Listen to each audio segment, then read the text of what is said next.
Bom dia a todos e a todas. Eu queria muito agradecer o convite do Cresce para estar aqui nessa manhã. Então, tema difícil, né, para a gente discutir, até porque, enfim, nós mulheres acabamos por assumir todas essas funções nas nossas vidas, meio que sem perceber. Já está posto que a gente tem que cuidar da casa, do filho, do marido, de todas as atribuições domésticas, mas que a gente tem que ser profissional, tem que ser uma boa profissional, tem que seguir uma carreira, tem que ganhar dinheiro, tem que participar, enfim, da despesa da casa. Hoje, mais de 27%, 28%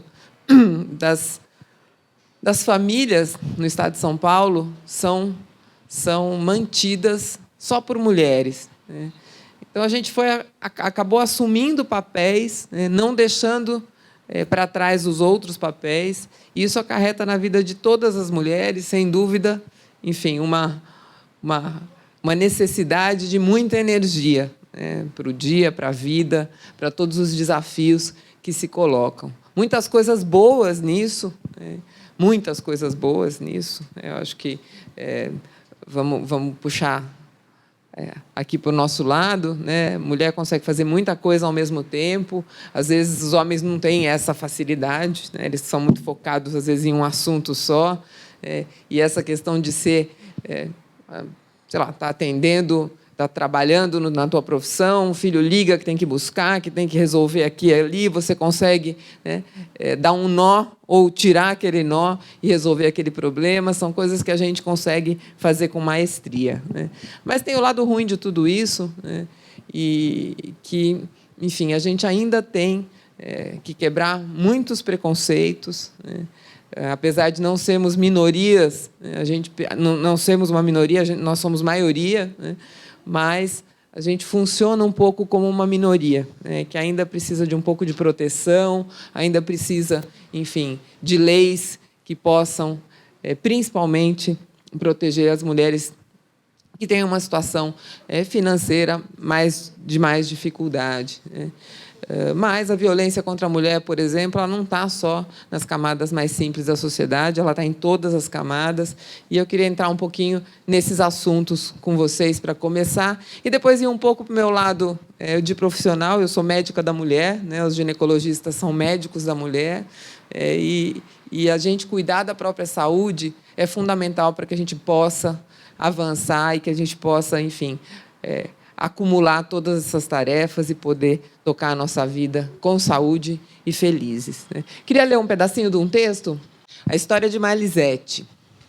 Malizete Araújo, 34 anos, 7 gestações, 4 cesarianas, 2 abortos, 39 semanas de gravidez. Deu entrada no pronto-socorro do Hospital de Vila Tabatinguera com hemorragia intensa. Algumas horas depois, parada cardíaca. A paciente foi recuperada com lesão cerebral importante e o feto foi retirado morto. Após permanecer em coma no hospital por 8 dias, veio a falecer em consequência da nova parada cardíaca. Enquanto esteve hospitalizada, deixou 3 filhos aos cuidados de suas vizinhas, pois os pais das crianças as haviam abandonado há 2 anos. Depois da morte da mãe, foram encaminhadas para diferentes orfanatos em São Paulo. O óbito de Dona Malizete vem se juntar a outros muitos que ocorrem em cada 100 mil nascidos vivos no nosso país, caracterizando uma mortalidade materna oficial que chega a cerca de 20 vezes superior à de países desenvolvidos e bem maior do que alguns países com renda per capita inferior ao Brasil. Os dados referentes a Dona Malizete permitem reconstruir parte da sua história recente, que terminou nesse trágico e evitável episódio. Sangrou no 7º mês de gravidez e procurou um ambulatório próximo de sua casa. Diante da suspeita de placenta prévia, foi encaminhada a um centro de referência em 2 tentativas e não conseguiu consulta. Não procurou outra consulta porque, inclusive, já não tinha mais dinheiro para suas passagens de ônibus. A placenta prévia, não diagnosticada, surpreendeu numa madrugada em sua casa, com uma enorme hemorragia. A demora na chegada da ambulância, a falta de condições imediatas de atendimento suficiente no hospital ocasionaram perda irreparável de sangue. Dona Malizete havia se submetido a 4 cesarianas, cujas cicatrizes atraem atraem a placenta, que, localizada próxima ao colo do útero, ocasiona o sangramento. Pelo que se pôde apurar no registro disperso e incompleto dessa senhora, a primeira cesariana foi ocasionada por distócia funcional, evento muito raro que tem servido para justificar a realização de grandes números, além do necessário desse tipo de cirurgia. O Brasil ainda é campeão mundial de cesarianas desnecessárias. Todas as demais foram realizadas com indicação da cesariana iterativa, ou seja, a primeira foi cesárea, todas devem ser. Aliás, um dos filhos de Dona Malizete faleceu no berçário, depois de uma dessas cirurgias, por complicação respiratória, possivelmente por avaliação incorreta da data da gravidez, ocasionando prematuridade e problemas pulmonares. Essa é uma das razões pela qual o componente perinatal da nossa elevada mortalidade infantil mantém-se inalterado. A autópsia de Dona Malizete revelou também um câncer invasivo de colo uterino, já detectado pelo teste de Papa Nicolau em sua consulta realizada 3 anos antes e que, por falta de vaga no hospital para onde foi encaminhada, não recebeu qualquer tratamento. Como nada sentia, ela mesma não se preocupou mais com o fato e não insistiu na internação. Dona Malizete tinha confidenciado às vizinhas que não desejava mais engravidar, mesmo porque não tinha um companheiro fixo. Abandonara as pílulas anticoncepcionais por seus efeitos colaterais, não conseguindo por outro método no posto de saúde que frequentava, onde a única opção era a pílula. Dizer que Dona Malizete faleceu de placenta prévia, de parada cardíaca ou de hemorragia é forma muito simples de se estabelecer uma taxonomia para atestados de óbito. Essa pobre senhora foi acumulando problemas de saúde não solucionados durante toda a vida, que se transformaram num episódio fatal, quase inevitável. A desnutrição causada pela pobreza, as desnecessárias cesáreas anteriores, a ausência de pré-natal eficiente, a impossibilidade de se consultar, de se internar com facilidade sem burocracia em um hospital de referência, a gravidez indesejada devido à ausência de planejamento familiar no sistema de saúde, tudo isso resultou em mais uma morte e 3 filhos órfãos, que provavelmente irão engrossar as fileiras de meninos de rua e de marginais de amanhã. Esse discurso foi proferido pelo meu pai, José Aristodemo Pinotti, na sua posse como secretário de Saúde do Estado de São Paulo, ocorrido em março de 1987. Eu trouxe esse discurso, primeiro, porque me toca muito, segundo, porque muita coisa não mudou, né? Vão-se aí 28 anos, quase 30 anos, né? Quase 30 anos, e a gente ainda tem Donas Malizetes por aí, assumindo, e aí que eu conto o lado triste da nossa história, das mulheres, né, assumindo tudo, né, os filhos sozinha, cuidar da própria saúde é sempre por último, né, porque não tinha como, né, e porque não tem como para muitas mulheres ainda. Então, este pensamento é que a gente precisa avançar em todos os ambientes que a gente vive.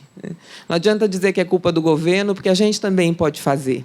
A gente também pode insistir, as pessoas que trabalham conosco, as pessoas que estão à nossa volta, né, são, de certa forma, entre aspas, de nossa responsabilidade, e a gente pode atuar como formadoras de opinião, como pessoas que conhecem melhor o assunto e que podem pegar no pé, poxa vida, você fez seu Papa Nicolau, deu alterado, precisa ir atrás, né? Não pode deixar quieto, né? Câncer não dá aviso, né?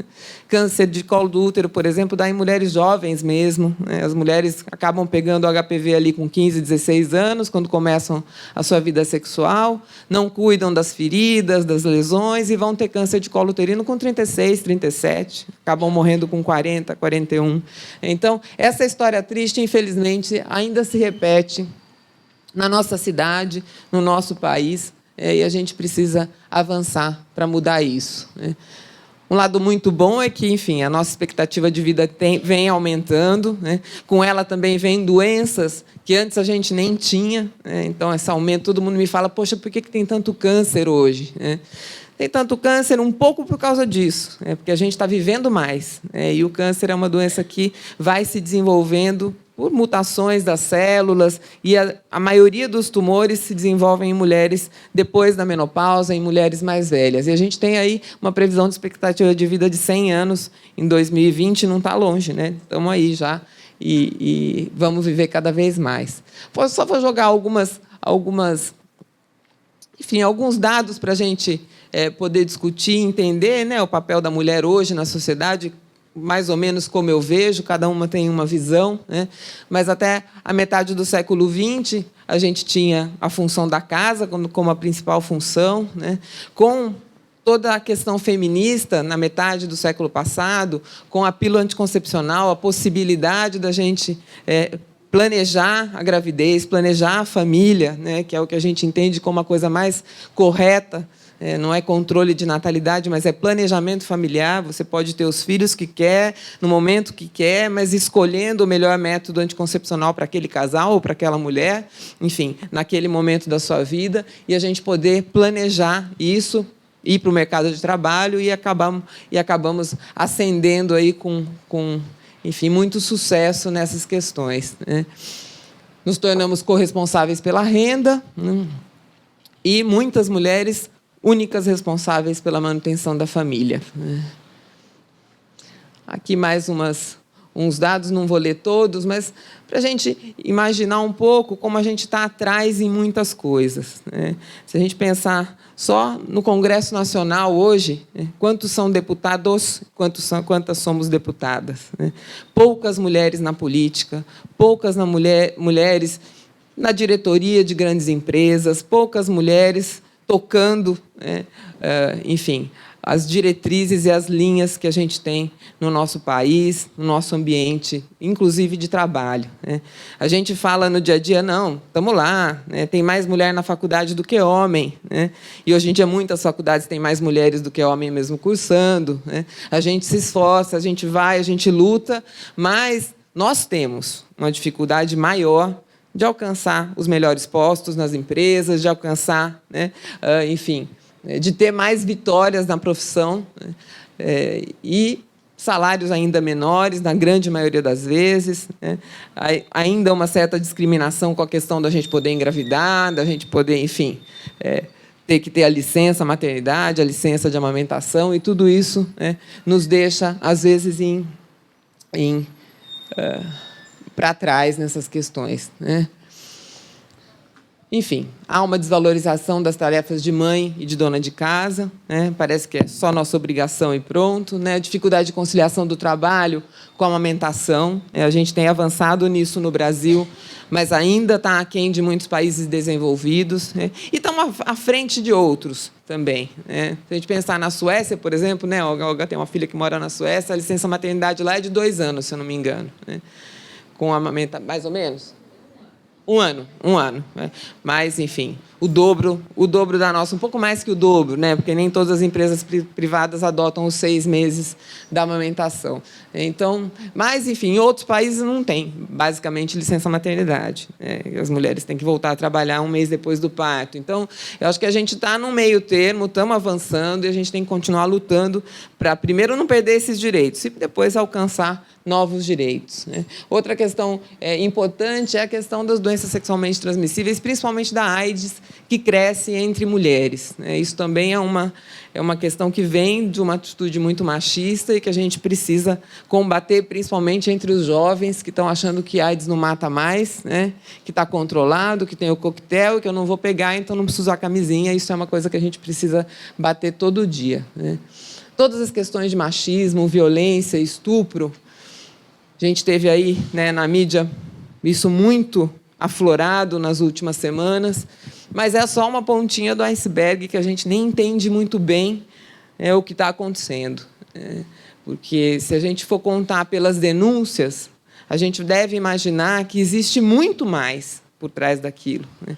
E já existem muitas denúncias. Então, a violência contra a mulher é uma realidade no Brasil muito triste, que a gente não pode deixar de falar, de denunciar e de lutar contra, né? Não são, a maioria dos estupradores são pessoas da própria família dessas meninas, dessas mulheres, né? E desses meninos também. A gente hoje está falando em mulher, mas tem muitos meninos estuprados, né? E isso é uma vergonha para o nosso país. Olha lá, o Brasil ocupa a vergonhosa 7ª colocação no ranking de violência contra a mulher entre 84 países.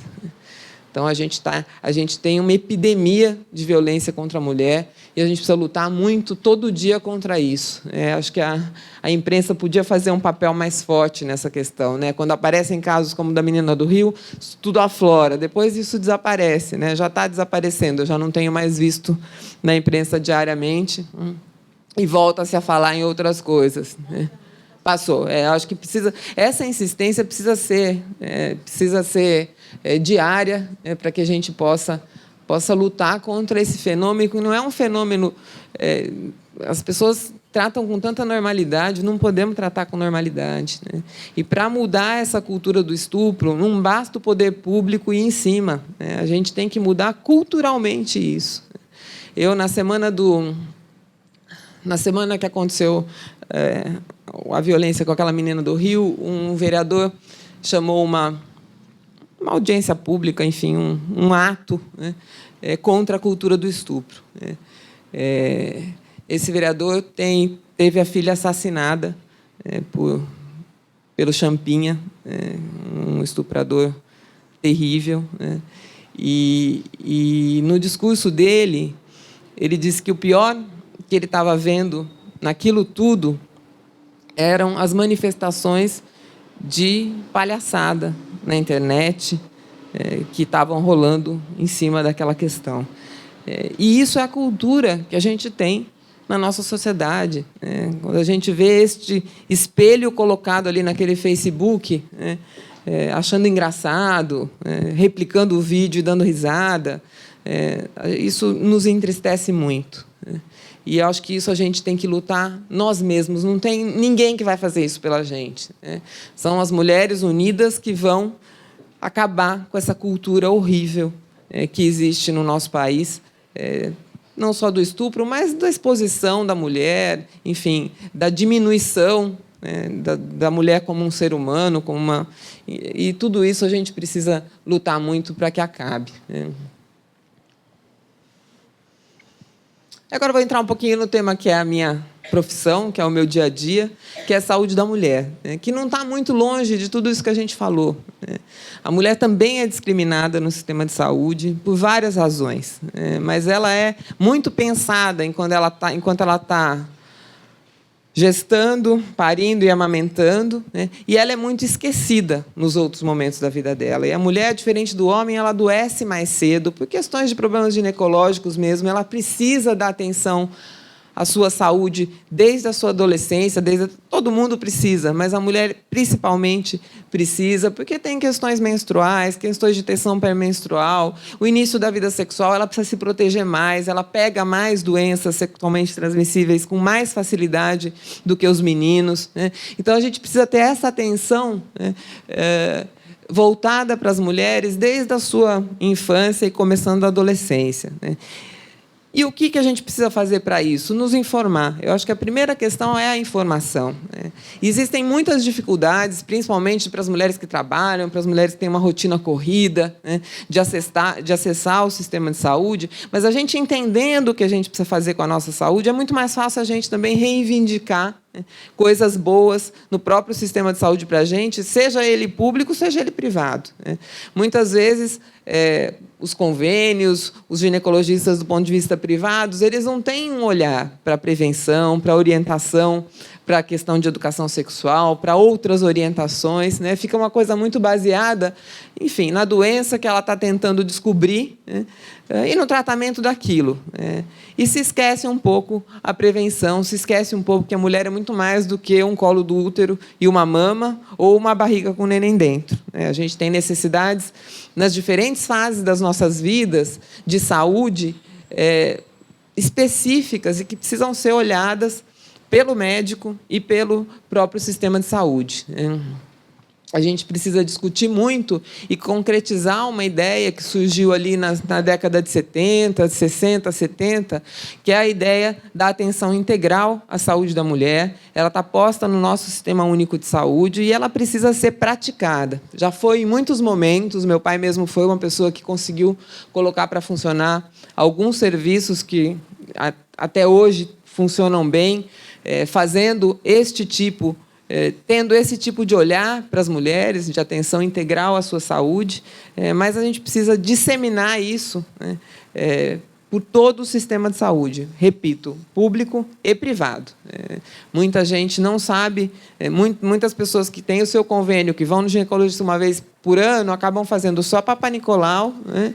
Depois dos 40, só Papa Nicolau e mamografia, esquecem de cuidar do resto da saúde, que é fundamental, né? A gente não tem tempo para ir um dia no cardiologista, um dia no ginecologista, um dia no reumatologista, um dia no... O médico da mulher, que é o ginecologista, ele tem que abarcar um pouco tudo isso. É lógico que, se tem alguma especificidade clínica, alguma doença que precise ser vista por um outro especialista, é lógico que isso tem que acontecer. Mas a gente precisa ter esse olhar amplo para a saúde da mulher como um todo e não só ficar focando nas áreas onde a ginecologia enfim, aquelas areazinhas básicas que a gente estuda, que é mama, colo do útero, os órgãos genitais, etc.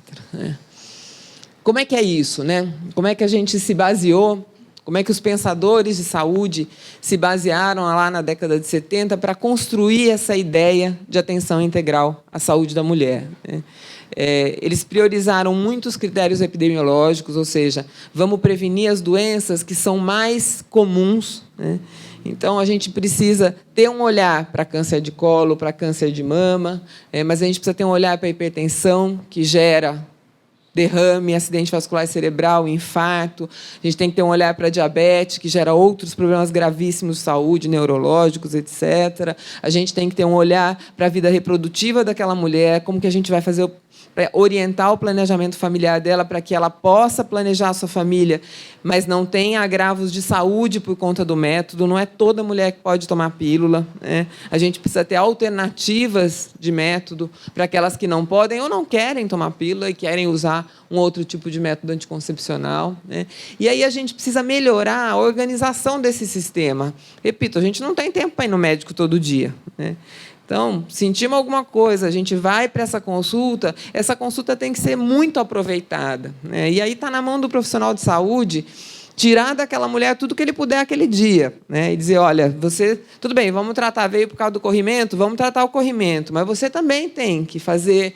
Você está com sobrepeso, você precisa fazer uma dieta, a gente precisa começar a melhorar isso, você não está fazendo exercício físico, precisa fazer exercício físico, precisa se alimentar melhor, tua pressão está mais ou menos alta, vamos cuidar disso, né? Então, ter um olhar de atenção integral quando a mulher procura o sistema de saúde, né? Porque é aquele momento que ela tem, a gente não pode ficar esperando os outros momentos chegarem. Então, a demanda sentida que é isso, que a mulher que tem um sintoma e que procura o sistema de saúde, a gente precisa aproveitar, pegar ela naquele momento e fazer todas as ações de educação para a saúde, de prevenção e de tratamento de coisas que ela pode estar tendo naquele momento e que não estão diagnosticadas ainda, né?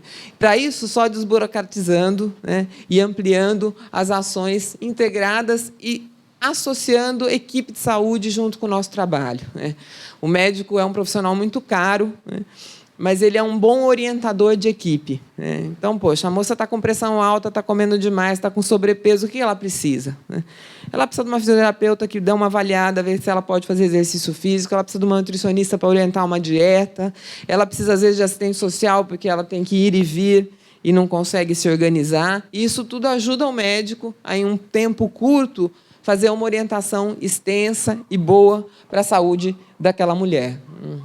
E, por fim, isso que a gente está fazendo aqui hoje, que vocês podem fazer no seu dia a dia também, que é informar, educar, e as mulheres cada vez mais participarem dos ambientes da vida, né, e estarem protagonizando essas situações de informação. Eu vou só, desculpa esse inglês que eu não achei em português, eu só quero explicar para vocês um pouquinho como que funciona. Isso aqui era o ambulatório do Pérola. Na época que meu pai montou lá, funcionou por uns 10 anos, né? E era o ambulatório que a gente chamava de ambulatório de atenção integral. As mulheres vinham sem marcar a hora, com diferentes queixas, eram 3.000 mulheres por dia, né, que a gente atendia nesse grande ambulatório. E como é que a gente organizava isso, né? A gente fazia várias salas de consultas bem organizadinhas, em cada sala uma técnica de enfermagem, que acompanhava a consulta daquela mulher inteira, né? Ela fazia uma coisa que a gente chamava de pré-consulta, né?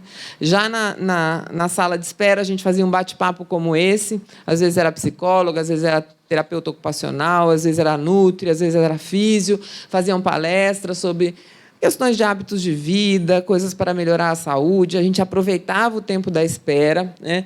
E antes da consulta com o médico, a técnica de enfermagem fazia uma história completa dessa paciente, um questionário ali de 90 perguntas, abarcando todas as questões da história pregressa dela, da história familiar, dos hábitos de vida, do que ela já tinha tido na vida, uma anamnese bem completa, que médico dificilmente consegue fazer por causa do tempo mesmo, né? A gente até aprende a fazer na faculdade, mas depois o tempo que era de meia hora vai passando para 20 minutos, para 10 minutos, você está tendo que atender em 5 minutos, né? E aí não dá para a gente fazer essa coisa completa. E a técnica nos ajuda muito nisso, né?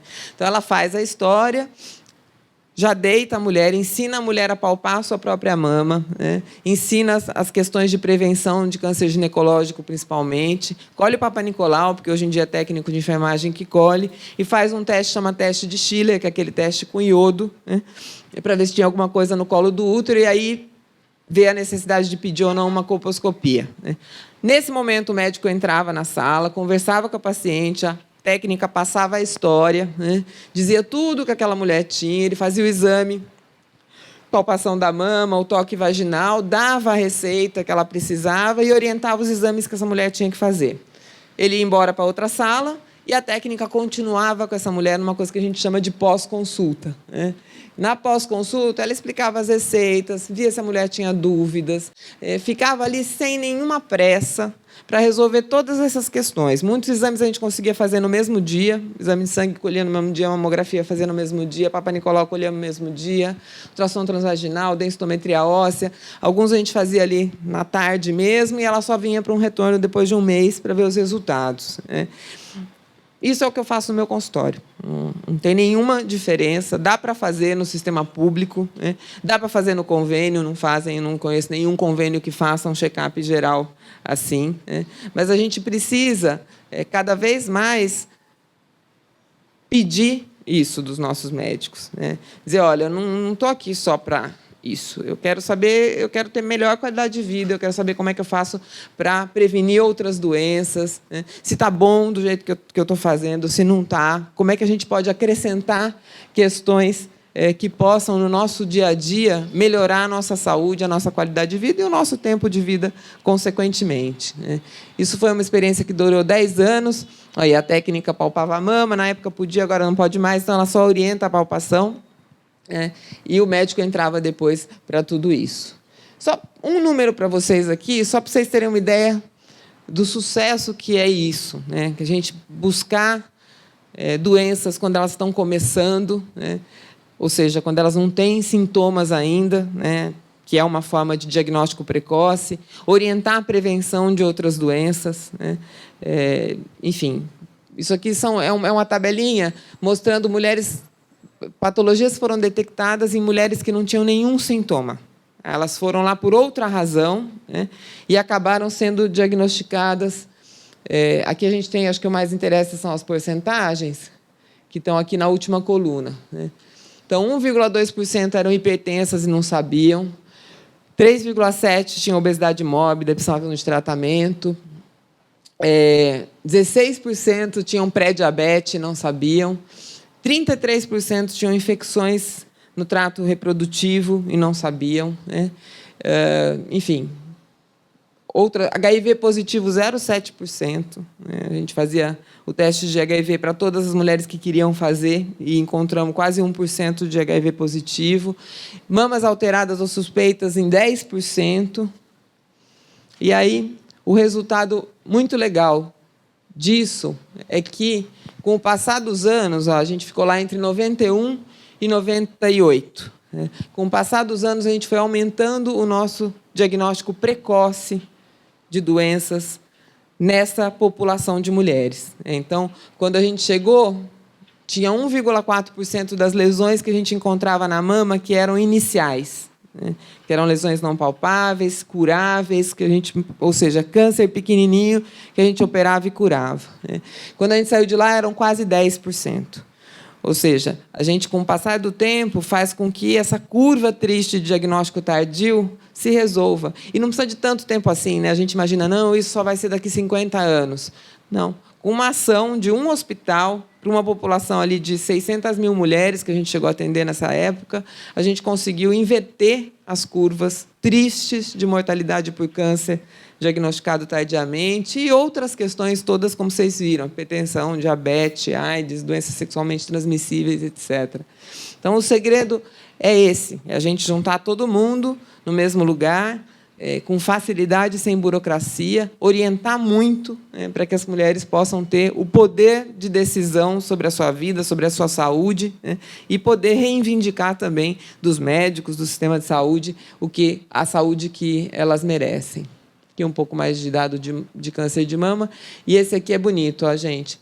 A primeira coluninha lá, são tumores menores, sempre câncer de mama, tumores menores do que 1 centímetro. Tá? Se você vê, a gente tem a coluna azul, são as pacientes que a gente cuidava, né? E a coluna amarela são as pacientes que chegavam encaminhadas de outros serviços, né? As pacientes que a gente cuidava, elas tinham muito mais tumores pequenininhos, né? Muito menos dos grandes, que são o estadio clínico 2, 3 e 4 aqui, né? E as que vinham encaminhadas já vinham com tumores grandes, né?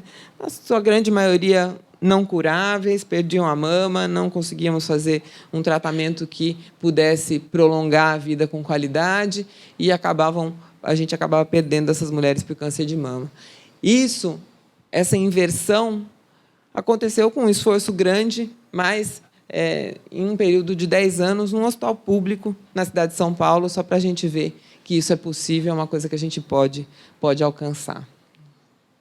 Por fim, uma frasezinha dele aí: o fim da discriminação só ocorrerá quando a mulher participar igualitariamente do processo decisório do país em todos os níveis, quando, então, teremos um país melhor e mais justo. Eu não tenho dúvida que as mulheres no poder podem transformar muito, e eu acho que a gente, tendo informação, né, pensando nisso, tentando transformar já o ambiente que a gente vive, a gente já pode avançar muito nessas questões.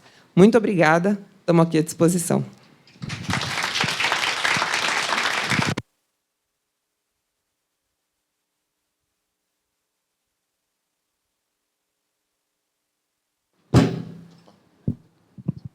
Desculpa. Fica. Doutora Mariane, muitíssimo obrigado pela sua palestra. Acrescentou muito. Eu acho que você englobou muito sobre os cuidados com a saúde mental, social e o papel da mulher, né, como autoconhecedora dos seus próprios caminhos, da sua vida, do seu corpo, para ter uma vida mais saudável em sociedade, no ambiente de trabalho, como mulher, como esposa. A gente quer abrir, a gente está transmitindo pela TV Cresce, e gostaríamos, exatamente, estamos pela internet agora. Vocês têm perguntas sobre o universo feminino, sobre cuidados com a saúde, que gostariam de fazer para a doutora Mariane? Doutora Maria Regina. Bom dia, doutora. Gostei bastante e muito esclarecedora a sua palestra. A minha dúvida é a seguinte: em relação ao planejamento familiar, por que não se incentiva mais o uso do DIU? E eu gostaria de saber se é um método caro, se é cultural. Tá? Obrigada. Acho que tem um pouco as duas coisas e algumas além dessas, né? Na verdade, o diapositivo intrauterino, que é o DIU, é um aparelhinho que a gente coloca dentro do útero, né? Fica 5 anos e previne a gravidez de 2 formas, basicamente, né? Uma é que ele tem um cobre enrolado nele, né? E o cobre é espermicida, mata espermatozoide, né? A segunda forma de prevenção de gravidez que o DIU causa é porque ele cria um ambiente hostil dentro do endométrio e ele não deixa, se escapar algum espermatozoide, o ovo grudar. Tá? Então, ele é um método bastante eficiente, bom, não hormonal. Hoje a gente tem um DIU com hormônio também, que é o Mirena, mas, enfim, o clássico é o DIU de cobre. Né? Pouco usado no Brasil mesmo, pouco usado no Brasil. Eu acho que é uma questão de pouca difusão do método, das pessoas conhecerem pouco. O SUS tem o DIU como uma alternativa, né? E a colocação do DIU é incômoda. Então, muitas mulheres têm medo de colocar, né, porque para colocar dá muita cólica, enfim, a maioria dos convênios e o próprio sistema de saúde público não paga anestesia para colocar o DIU, mas é um método bem interessante. Para muitas mulheres, ele se adapta muito bem. As mulheres que não tiveram filhos têm um pouquinho mais de dificuldade de adaptação, aquelas que já têm filhos se adaptam melhor, mas eu acho um método muito interessante. Eu uso muito para as minhas pacientes o DIU, e eu acho que é um método interessante, porque você fica lá despreocupada durante 5 anos, né? Diferente de outros métodos que você tem que todo dia lembrar deles. A pílula é um deles, mas tem outros também.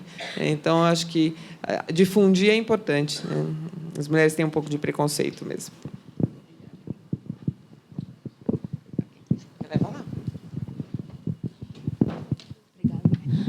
Bom dia, doutora. Foi um prazer, uma honra assistir sua palestra. A minha pergunta é mais sobre as cesarianas, né, que a gente, infelizmente, ostenta um péssimo campeonato, né, de talvez do país com o maior, ou se não dos maiores. Né? O que pode ser mais feito para que a gente consiga desmotivar ou então mudar essa cultura? Porque é cultural. Né? Infelizmente, as mulheres parece que imaginam que podem eleger a data para o nascimento, a hora, o feriado, o dia que vai ser mais cômodo para todos. Né? O que pode ser feito ainda para mudar essa cultura, essa péssima cultura, na minha opinião, entendeu? E o que hoje o sistema público de saúde está fazendo com relação a isso? Suzy, que legal você levantar essa questão, né? Porque realmente a gente tem uma epidemia de cesáreas no Brasil há muito tempo. Você vê lá no discurso do meu pai, a gente já era um dos primeiros países em número de cesáreas que a gente chama de desnecessárias, né? E isso que tem que acabar, né? Na verdade, a cesárea é um procedimento salvador de vidas, né? Ela foi importante na obstetrícia moderna para resolver problemas que a gente não consegue resolver no parto normal. Então, a gente precisa ter uma visão muito ponderada disso, né, para a gente evitar também abusos do outro lado, que são muito ruins. Muito ruins. Né? Mas eu acho que você tem toda a razão. Eu acho que existe uma questão cultural entre mulheres e entre médicos. E aí a gente não pode deixar os colegas de lado, a culpa, né, dos colegas de lado nessa questão. Né? Existe no sistema mesmo de saúde, né, uma série de dificuldades para que o parto normal ocorra. Né? E eu acho que a gente tem que trabalhar aí. O sistema de saúde tem trabalhado um pouco para esse sentido. Né?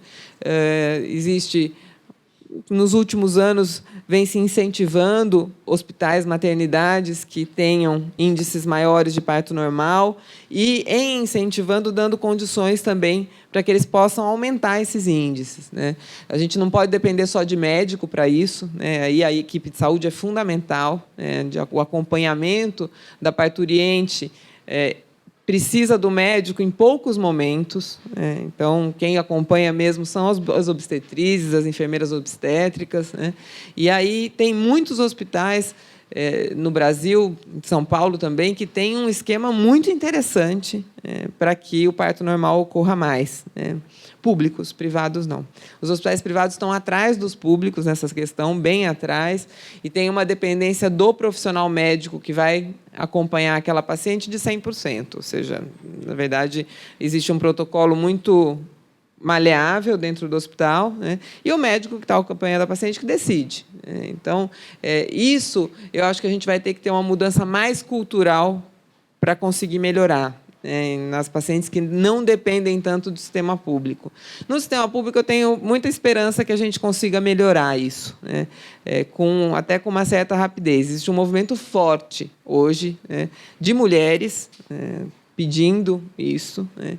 E dentro do sistema público também, né? Maternidades muito boas, que trabalham muito bem isso. Aqui em São Paulo tem alguns exemplos, o Vila Nova Cachoeirinha, por exemplo, é um hospital da prefeitura que tem um trabalho muito legal para parto normal, com acompanhamento da família, fica no quarto, não vai para centro cirúrgico, enfim, o marido ou um outro acompanhante que ela quiser pode ficar o tempo todo junto. Isso tudo faz parte de uma modificação em todo o sistema de funcionamento do hospital, em todo o sistema de funcionamento da saúde em geral, né? Para vocês terem uma ideia, eu fui fazer uma cesárea no hospital aqui do centro, outro dia, num domingo, né? São 7 ou 8 salas de parto lá, todas lotadas de cesárea até às 10 horas da noite, agendadas. Então, assim, começa do ponto de que a gente não tem maternidade, a gente tem pouca maternidade, né? E para você estruturar, sei lá, 50, 60 partos normais num dia, né? Nessas maternidades que a gente tem hoje aqui na cidade de São Paulo, e olha, a cidade de São Paulo, população com bons convênios, né? É quase que impossível, né? Então, a mudança é muito além do que a gente imagina, muito além do que a gente imagina. Por isso que tem que ser cultural, por isso que a mulher que tem que pedir, que tentar garantir o direito dela de tentar ter o seu filho por parto normal. Eu digo sempre de tentar, porque às vezes a natureza não quer, às vezes, enfim, problemas acontecem durante o percurso e a gente tem a obrigação moral, legal, médica, de todos os sentidos, de salvar a vida da mãe e da criança, de não colocar em risco, mas é uma mudança que a gente vai ter alguns anos ainda para acompanhar, e eu tenho quase certeza que a gente vai fazer essa mudança no sistema público antes do que no sistema privado de saúde. Mais ou menos. Eu acho que, assim, um pouco por questão econômica. Não, o parto normal não é mais barato do que a cesárea, né? É o tempo que é menor, né? Então, se a gente pensar nos médicos que trabalham por plantão, não interfere em nada a vida do médico fazer um cesárea e um parto normal. Ele estará lá por 24 horas, por 12 horas, por, sei lá, 36 horas, o tempo que ele tem que estar lá, né? Diferente isso no privado, né? Porque você ganha por procedimento e aí tem um viés econômico forte, né? E não só o procedimento, porque também paga mais ou menos a mesma coisa, mas o tempo. O tempo, porque uma cesárea programada, o médico vai oferecer do tempo dele ali 2 horas, mais ou menos. Tá? Chega, meia hora põe na sala, 1 horinha de procedimento, mais meia hora para terminar tudo e vai embora. 2 horas ele faz uma cesárea. Um parto normal a gente nunca sabe, né? A gente nunca sabe. No mínimo 6 horas. Né? Para você acompanhar direito a sua paciente num parto normal, você tem que ficar no mínimo 6 horas à disposição, né? Isso já é uma mudança importante. Agora, tem muitos colegas, eu sou uma médica que faço parto normal, né? E que conseguem organizar isso na sua rotina, né? Principalmente se você tem boas ajudas, né? E aí, de novo, né, existem profissões que facilitam o sucesso do parto normal, né? E a gente precisa resgatar muito essas profissões, né? A enfermeira obstétrica, né, que desapareceu do mercado e que agora, graças a Deus, está voltando, é ela que é a responsável por aumentar um índice de parto normal, tanto no sistema público quanto no privado, né? Então, você tem uma pessoa que vai antes, que acompanhe, que você tenha confiança, que qualquer coisa vai te chamar e você vai estar lá rapidamente, né? É isso que vai garantir que a gente consiga sucesso no final, né? E o parto normal traz com ele outras coisas, né? Traz um recém-nascido de mais vitalidade, traz uma possibilidade de amamentação muito maior, traz mais saúde, sem dúvida nenhuma. Se Deus fez parto normal, quem sou eu para dizer que cesárea é melhor, né? Não tem nem como discutir essa questão, né? Mas tem uma coisa que eu falo em todas as minhas falas, e qualquer lugar que eu escrevo, eu lembro disso. Eu sou absolutamente a favor, a gente precisa melhorar isso, mas tem que ser no hospital. Parto domiciliar está fora de cogitação, no meu ponto de vista, né? O maior ganho da obstetrícia moderna foi o parto hospitalar. A gente não pode fazer esse retrocesso, né? Porque quem trabalha com obstetrícia sabe que morre mesmo, e não dá tempo. não dá tempo de chegar em lugar nenhum, né? Descola uma placenta, e pode acontecer com qualquer pessoa, não é com aquela hipertensa, com aquela grave, com aquela que tem risco, com aquela... Não tem isso, né? Uma mulher saudável, uma gravidez, tudo bem, né? No meio do trabalho de parto, pode descolar a placenta. Você tem 10 minutos para fazer a cesárea e salvar ela e a criança. Aonde que você consegue? Pegar uma mulher em casa, em 10 minutos, e levar para algum lugar? Morre. Então, a gente não pode ter esse risco por causa dessas justificativas, porque, junto com isso, também vem um mercado. Enfim, não quero dizer que ninguém é escuso, por princípio, eu acho que as pessoas são sempre do bem, né? Mas um mercado para pessoas que não encontraram o seu espaço também no mercado como ele está posto, que está errado, né? Que está errado. Mas a gente precisa avançar sem colocar em risco ninguém, né? Então, vamos fazer casinha de parto do lado do hospital, vamos fazer alternativas, vamos apresentar alternativas que façam com que a gente tenha segurança no parto normal. E aí a gente pode brincar do que quiser. Eu brinco com as minhas pacientes, você pode ter parto normal de cócoras, na cama, na banheira, de ponta cabeça, pendurada no teto, com luz, sem luz, luz azul, do jeito que você quiser, só que dentro do hospital. Então, porque, na verdade, o médico atrapalha muito o trabalho de parto, muito.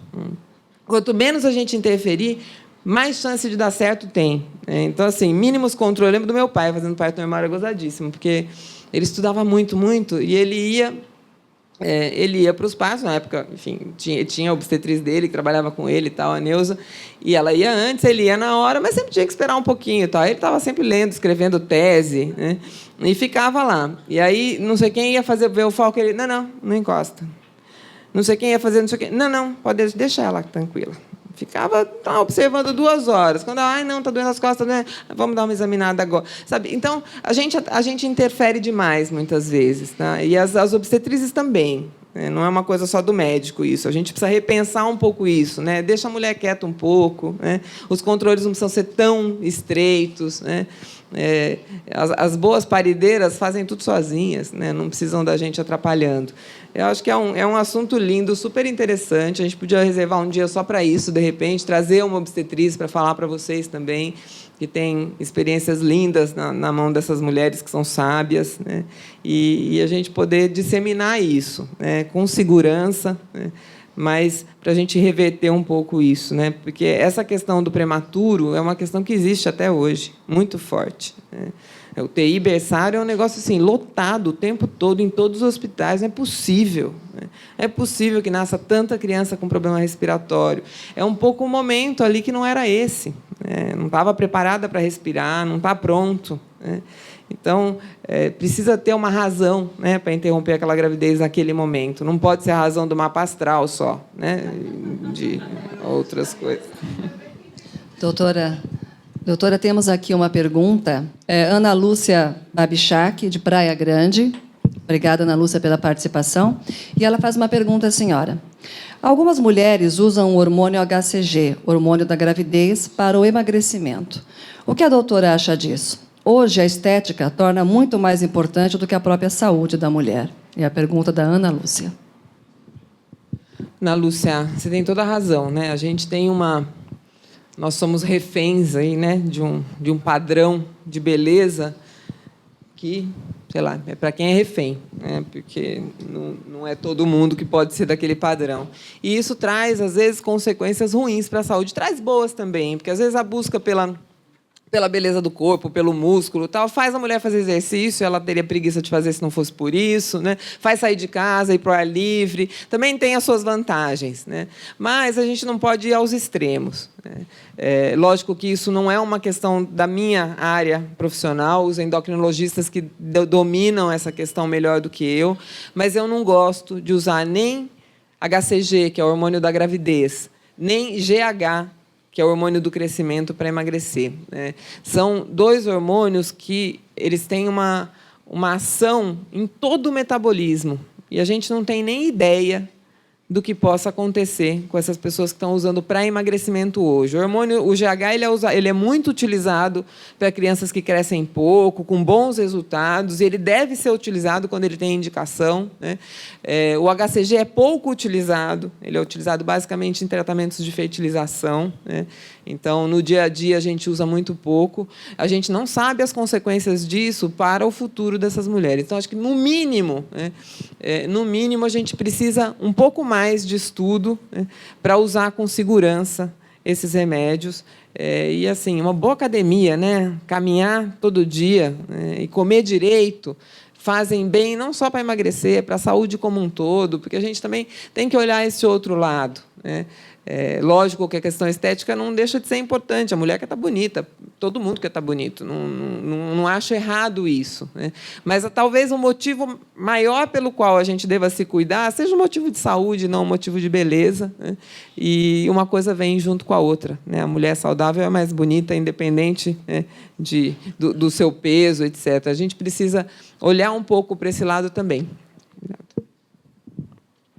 Eu tenho uma filha de 9 anos e um nenê de 5 meses. Né? Então, nessas 2 gestações que eu tive, a primeira foi pelo SUS, né? E essa agora foi pelo hospital particular.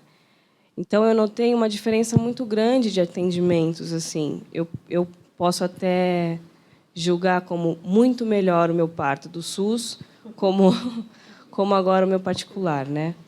O meu acompanhamento pelo SUS também foi magnífico, né, há 9 anos atrás, comparado a esse agora, que foi acompanhado por um profissional particular, né, custeado pelo meu plano de saúde. O que eu senti foi a indiferença. Né, eu vejo os médicos do SUS muito mais humanos hoje do que o meu obstetra que me acompanhou, né?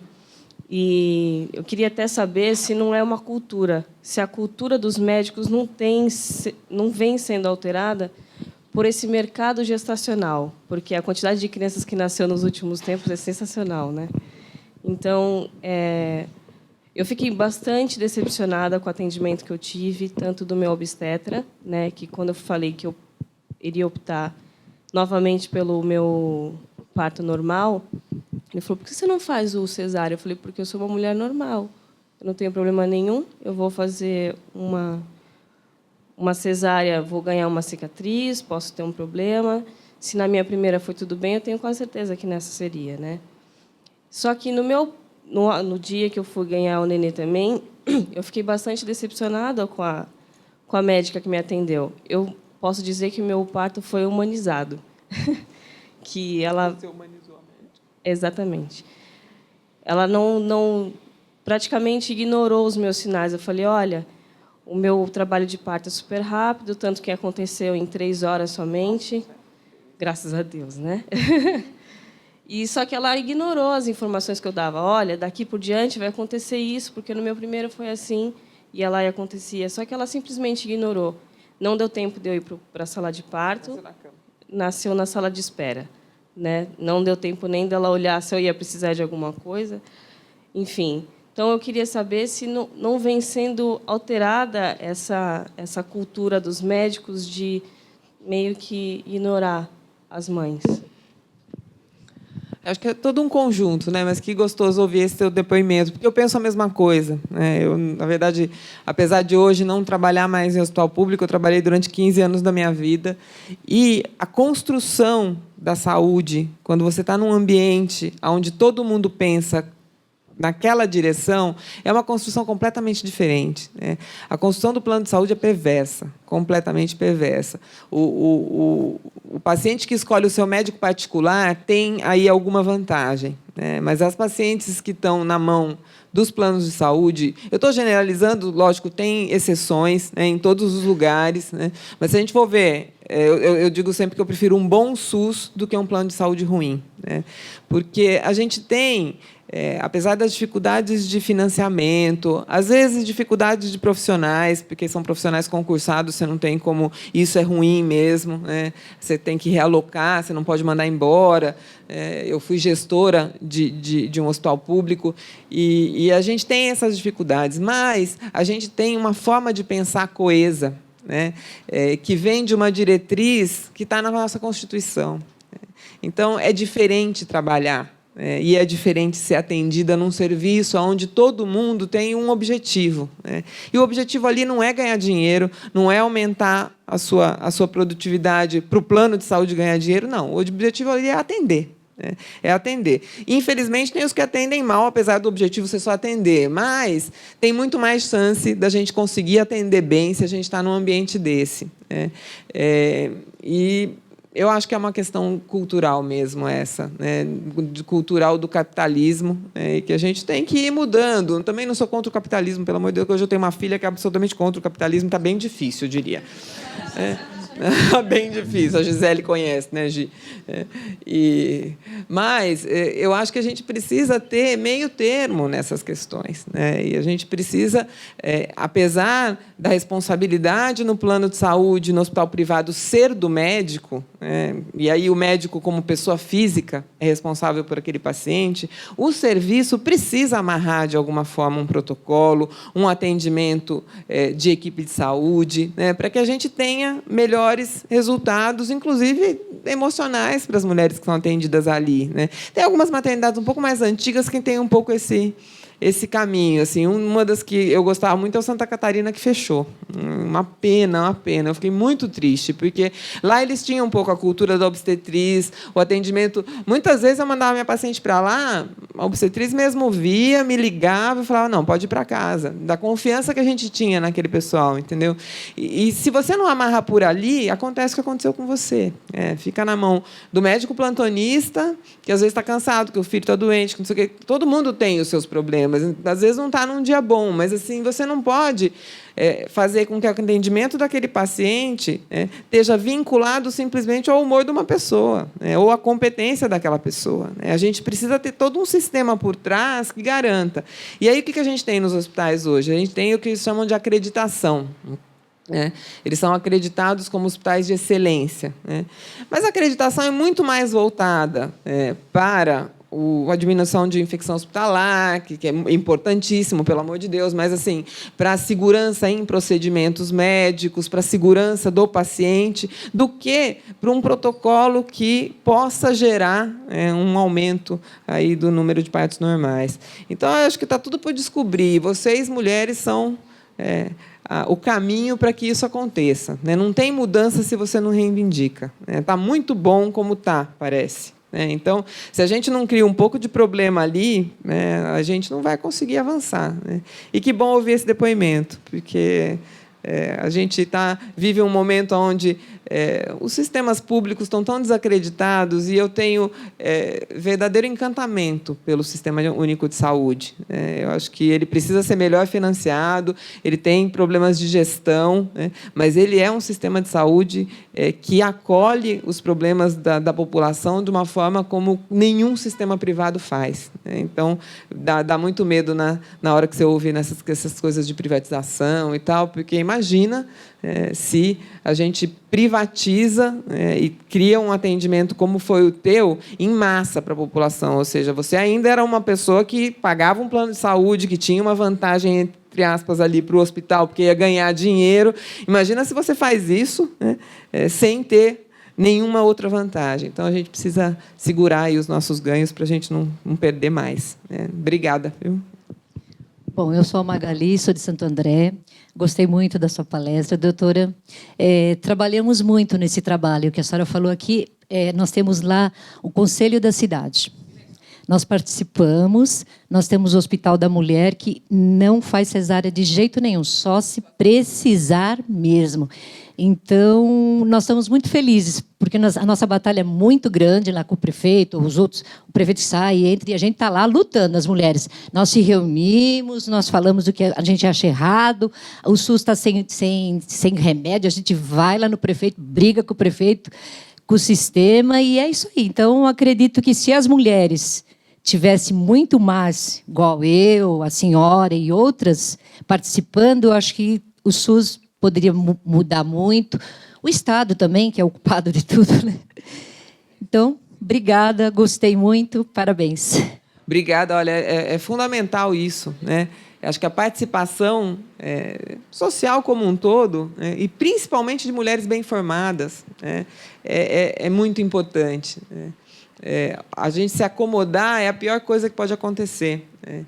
E eu vejo que, enfim, as pessoas que a gente convive mais, né, que têm aí um padrão de vida um pouco melhor e tal, se mobilizam menos. Se mobilizam menos. E as mulheres mais pobres, que precisam, têm mais necessidade na vida, às vezes são mais guerreiras, né, nessa luta. Mas eu acho que todo mundo precisa. Todo mundo, porque senão a gente não constrói um futuro, né, bom para os nossos filhos, para os nossos netos, né, para quem vai advir, né, e que tem esse país lindo aqui que precisa continuar crescendo. Obrigada. Meu nome é Margarete, parabéns pela palestra. Eu cheguei no período que estava sendo do Perolabide, eu cheguei a escutar muito falar desse projeto e até acompanhei à distância um pouco. Esse projeto hoje não existe mais. E, sendo um projeto de sucesso, porque, além de continuar nesse hospital, não foi implantado em outros hospitais, porque isso faria diferença para a saúde da mulher. Então, quer dizer, um projeto de sucesso de um período, tudo bem que o doutor Pinotti não está mais entre nós, mas é um projeto de sucesso do período, nos traria... tem um ensinamento com um resultado positivo. Ele poderia estar nos trazendo benefícios em outras áreas. E como que a gente poderia estar se mobilizando para que isso acontecesse? Ótimo. Eu acho que ali a questão do desmanche do Pérola foi uma questão basicamente política, né? Uma pena. Mas experiências como essa continuaram em outros lugares. Né? O exemplo que eu tenho mais vivo hoje é o CAISME, que é o Hospital da Mulher da Unicamp, de Campinas, que hoje tem até o nome do meu pai, e que faz um atendimento para Campinas e região dessa forma integral muito interessante. Contanto que Campinas, na próxima vez eu preciso até botar esse dado nas minhas lâminas, porque é bem legal. Campinas, a região de Campinas e 100 cidades em torno de Campinas tem a mortalidade por câncer de colo de útero hoje menor do que a do Canadá, que é uma das menores do mundo. Por quê? Porque um projeto desse continuou. Né? E as mulheres de lá fazem Papa Nicolau e tratam as feridas do colo, e vírus do HPV, e não têm câncer de colo de útero, e num período aí de quase 40 anos. Né? Então, algumas experiências existem, não foi só meu pai, tem várias no Brasil que conseguiram implantar esse programa de atenção integral à saúde da mulher, que está no SUS, não foi ele que inventou. Né? Ele foi um dos pensadores de saúde na época que construiu a ideia, né, da atenção integral. Mas muita gente no Brasil faz isso. Eu acho que tem uma certa teimosia errada nesse processo. E é uma teimosia discriminatória contra a mulher, né, porque todo programa novo que aparece de saúde da mulher é voltado para a grávida. Então, assim, Mãe Paulistana, na cidade de São Paulo, um programa de sucesso. Ajudou até a aumentar a incidência de parto normal na cidade. Né? Faz uma pós-consulta telefônica com essa mulher, faz visitas no puerpério em casa. Um programa bom, teve continuidade, foi, acho que, da gestão anterior, continuou com a Haddad. Como chama o nacional? Cegonha. Rede Cegonha. Um projeto do governo federal que também trouxe benefícios, inclusive trabalha muito essa questão do parto normal, de orientação para todas as maternidades, traz recurso extra para a maternidade que aumenta a sua incidência de parto normal, um programa muito legal, mulher grávida. Né? Aí lança-se um programa de controle de câncer de colo do útero e de mama, apartado de tudo. Né? Então, faz uma central para levar Papa Nicolau, uma central para laudar mamografia, uma central... Acha a doença, não acha essas mulheres depois, enfim, fica tudo muito separado. Né? E isso talvez uma teimosia dos governos que se sucedem nessa questão da saúde da mulher. Não teve mais ninguém assim com força. Acho que meu pai foi o último político que trabalhou muito essa questão de saúde da mulher, e isso está meio órfão no momento no Brasil. A gente continua falando, continua fazendo nos ambientes que a gente está, mas somos poucos, né? O CAISME é um exemplo muito legal da Unicamp, tem esse Hospital de Santo André, que é conhecido no Brasil inteiro, por prestar um serviço de excelência. Eu fundei um ambulatório de mulher numa cidadezinha aqui que chama Ferraz de Vasconcelos, muito pobre, que funciona bem. Tem experiências pontuais, mas isso precisaria se disseminar no sistema, né? O Pérola não devia funcionar assim. Ele funcionou assim porque não tinha posto de saúde que funcionava na época, porque a gente não orientava, porque tudo isso tem que ser feito no posto, né? A mulher chega no posto, vai colher o Papa Nicolau, já colhe exame de sangue, já pesa, já mede, já vê se está com sobrepeso, já mede a pressão, já faz um Destrostix, vê se tem diabetes. Todos esses procedimentos que a gente fazia no hospital podem ser feitos em um consultório, né? E é para ser feito lá mesmo, né? Já tem a físio, todo posto de saúde tem clínico geral, ginecologista, pediatra, físio, nutricionista, psicólogo, assistente social. A equipe está lá, é só organizar essa equipe para mudar a forma de atender, né? Não vai aumentar trabalho para ninguém, não vai nada. As pessoas vão trabalhar melhor, né, aquilo que elas têm ali, né? Então, a gente precisa levando este conhecimento. Isso está muito abandonado mesmo, você tem razão. Um pouco até por minha culpa, porque eu talvez tenha que ser a pessoa que levante mais essa bandeira e acabei indo por uma outra área nos últimos anos, que é a área da pessoa com deficiência, que eu estou na prefeitura tratando disso, mas eu não deixei de cuidar da saúde das mulheres com deficiência. A gente fez vários programas de mamografia, de atendimento integral para elas, né? Mas eu acho que a gente precisa trazer de novo essa bandeira. Se fala pouco disso, a gente não vê na imprensa, né? E informação é o que faz a transformação, né? Então, assim, é um prazer enorme para mim estar aqui hoje, muito também por causa disso, porque vocês me acolheram super bem, mas acho que a gente informar e levar isso para outros lugares é fundamental para a gente fazer essa mudança, né? Eu vejo que tem várias pessoas batalhando aqui pelo parto normal, eu acho muito lindo. Eu tenho acompanhado bastante essa questão e tem todas essas dificuldades, mas eu acho que a gente vai ser vitoriosa, assim. Acho que isso vai melhorar no Brasil. Você pensar num exemplo como os Estados Unidos, por exemplo, é o oposto ruim disso, né? Os Estados Unidos, eles têm uma insistência além do seguro com parto normal, que é uma coisa que me assusta. E é gozado porque é meio esquizofrênico isso neles, porque eles têm tanto medo de processo. Em todo médico americano, você tem que assinar, não sei se alguém já foi no médico nos Estados Unidos alguma vez, mas antes de conversar com o médico, você já assina lá um monte de termos, né? De que você não vai processar se isso, você não vai processar se aquilo, você se responsabiliza por isso. Quase que um livro que você tem que ler antes de passar numa consulta, né? Antes de um parto, eu imagino que a mulher não tem que assinar lá. E, mesmo assim, eles fazem coisas assim que a gente não faz há muitos e muitos anos no Brasil, que é FOSP alto, que é neném prematuro muito pequeno por parto normal, ou neném muito grande, enfim, umas coisas malucas, assim, e a gente tem histórias muito tristes obstétricas nos Estados Unidos. Então, também, a gente não pode ir para um lado desse, né? Acho que a gente melhorar os nossos níveis, né, moderadamente, vai ser muito bom, e aí, com o tempo, a gente vai criando condições nas maternidades. Tem uma maternidade em Pernambuco, para mim, é o melhor lugar do mundo que eu conheci de parto normal. O serviço chama IMIP, Instituto Materno Infantil de Pernambuco. Quem fundou foi um pediatra, que foi muito amigo do meu pai. Meu pai aprendeu muito com ele, ele era um pouco mais velho que meu pai, o Dr. Fernando. E ele criou esse instituto. Só atendia pobres, na época não tinha SUS, né? Era um instituto meio que filantrópico, ele conseguia doações, tal. Virou um grande hospital, hoje tem 1000 leitos, né? E talvez um dos lugares no Brasil onde conduza essa questão da melhor forma, né? E existe uma ala sei lá, eles devem ter uns 350, 400 leitos de parto normal e um prédio só para isso. Então, você entra, é um super ambiente legal, sabe?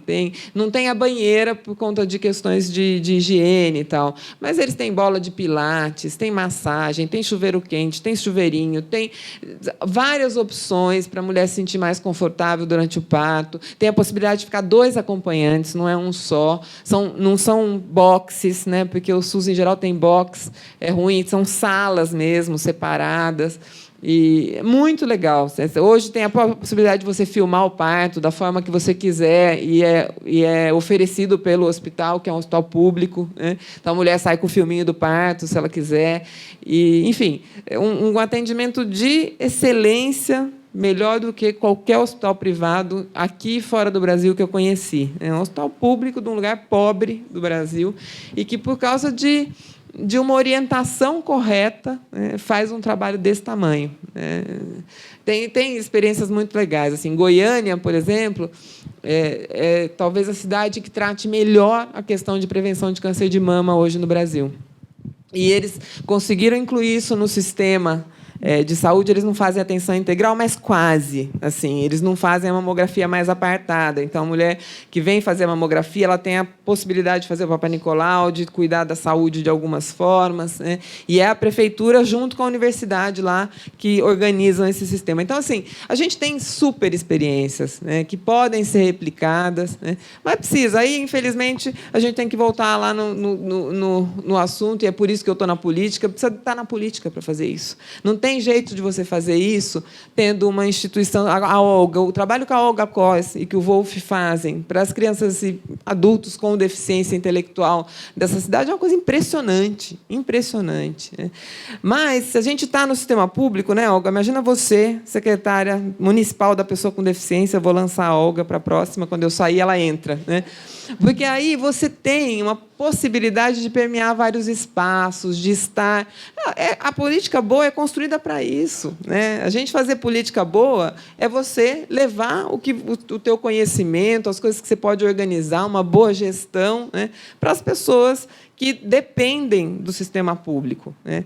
E, pouco a pouco, aquelas que não dependem vão querendo vir também, né? Isso só fortalece. Eu acho tão errado quando falam, não, eu tenho plano de saúde, não vou fazer nada no SUS para não tirar o lugar, né?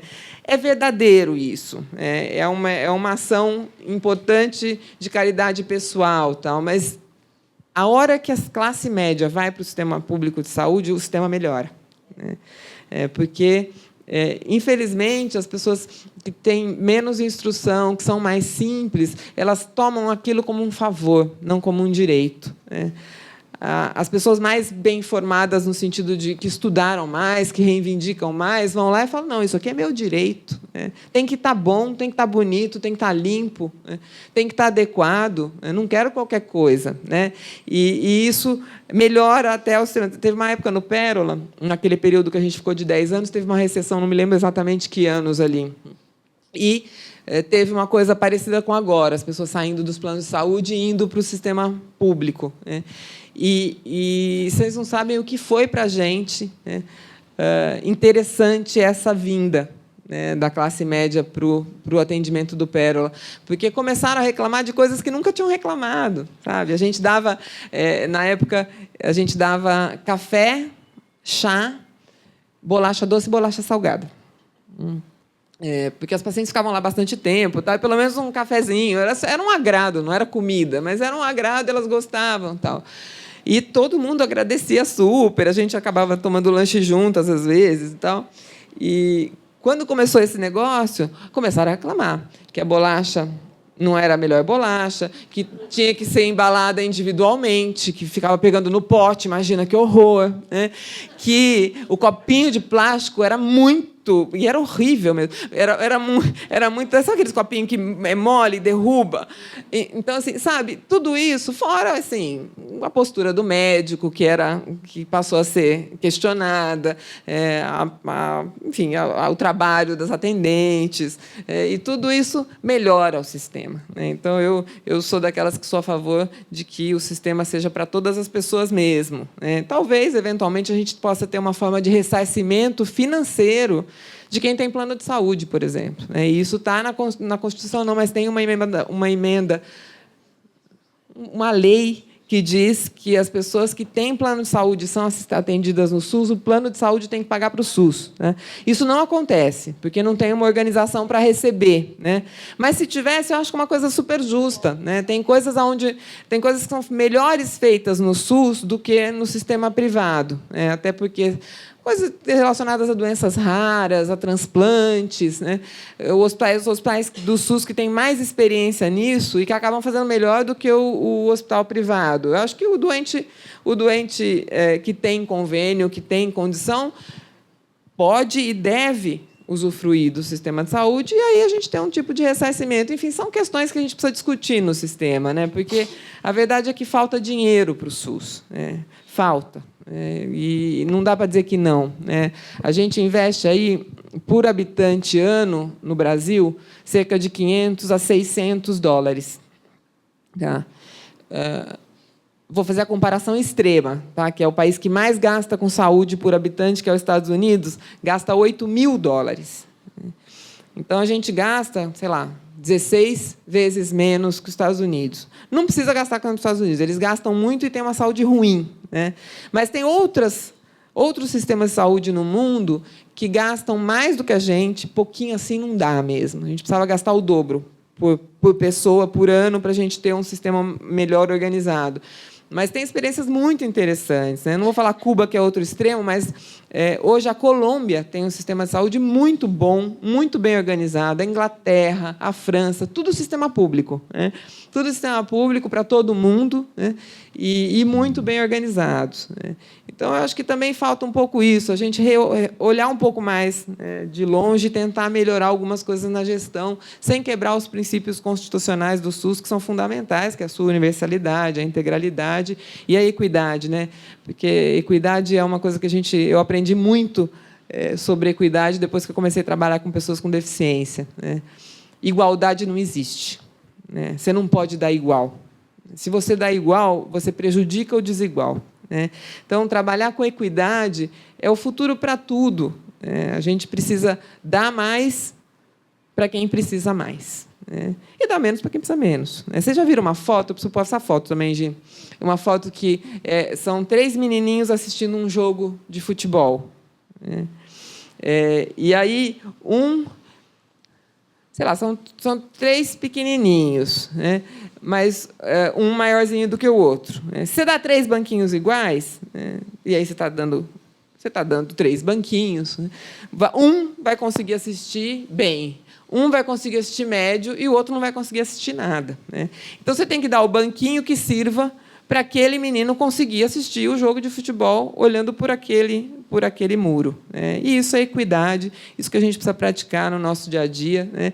Para a gente conseguir avançar mais. Né? Hoje, as pessoas estão indo mais para a faculdade e eu tenho muita esperança que essa população jovem, que hoje está num momento que vai conseguir reivindicar melhor, vai transformar o nosso país e a gente vai conseguir crescer. E muita força das mulheres, né? Porque se a mulherada não está junto, a gente não vai em lugar nenhum. Doutora Mariane, mais uma vez, muito obrigado. Obrigada a você, meu querido. A gente encerra em nome do Cresce, repetindo a frase do seu pai, doutor Pinotti, que o fim da discriminação, falando de equidade, né, só ocorrerá quando a mulher participar igualitariamente do processo decisório do país, isso em todos os níveis. Parabéns mais uma vez. Então, quando a gente fala de opressão também, o importante para vocês, mulheres, é não se calar frente à opressão, seja na rua, seja em casa, seja no ambiente de trabalho, porque quando a gente cala, a gente corrobora e colabora com o opressor. Então, estufem os peitos de vocês e mostrem que vocês são tão donas ou mais donas da história e do jogo que nós. Parabéns. E se gostaram da palestra, no mês que vem venham e se não gostaram, compartilhem com as amigas, se não gostaram, compartilhem com as inimigas. A gente espera vocês. Oba. Mês que vem. Parabéns. A gente quer entregar um certificado para a doutora.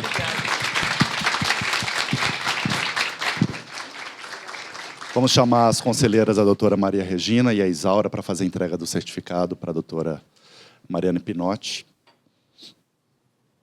Uma singela lembrança da sua passagem pelo Cresce, estreando o programa Conceito Mulher.